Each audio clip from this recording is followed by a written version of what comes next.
Every legendary band has a breaking point. For Metallica, it wasn't just one. It was a bus crash that killed their greatest musician, a friendship destroyed by alcohol, a lawsuit that turned millions of fans against them, and a moment when James Hetfield walked away from the band completely. Looking back today, it's almost unbelievable that Metallica survived any of it. In 1981, drummer Lars Ulrich placed an advertisement in a Los Angeles newspaper looking for musicians. A young guitarist named James Hetfield answered. Within months, Metallica had formed. Soon they recruited guitarist Dave Mustaine, whose incredible talent was matched only by his explosive temper. The chemistry was undeniable, but so were the problems. Before Metallica recorded their first album, Dave Mustaine's drinking and violent behavior became impossible to ignore. One morning, the band quietly put him on a bus back to California. No second chance. Dave would later transform that anger into Megadeth, creating one of metal's greatest rivalries. Metallica had survived its first crisis, but a far worse one was waiting. By 1986, Metallica was becoming one of the biggest metal bands on Earth. Their album Master of Puppets had changed heavy music forever. But while touring in Sweden, disaster struck. In the early hours of September 27th, the band's tour bus lost control. Bassist Cliff Burton was thrown through a window. The bus rolled over him. He was only 24 years old. Overnight, Metallica lost not just a bandmate.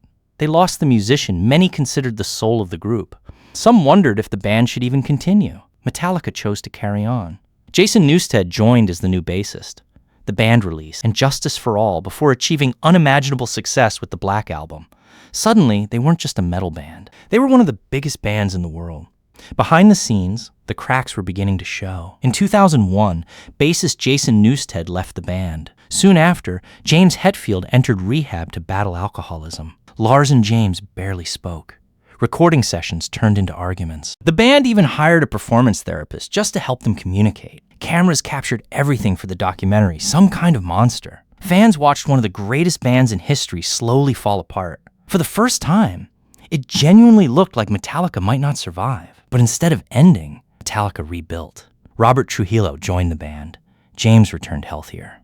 The group slowly found its identity again. Albums like Death Magnetic, Hardwired, to Self-Destruct, and 72 seasons proved they still had something to say. More than 40 years after forming, they're still selling out stadiums around the world. Most bands are destroyed by a single tragedy. Metallica survived losing one of the greatest bass players who ever lived. They survived addiction, internal conflict, public backlash, and years of uncertainty. That's why Metallica's story isn't just about heavy metal. It's about resilience. Because sometimes the greatest victory isn't making history. It's surviving long enough to keep writing it.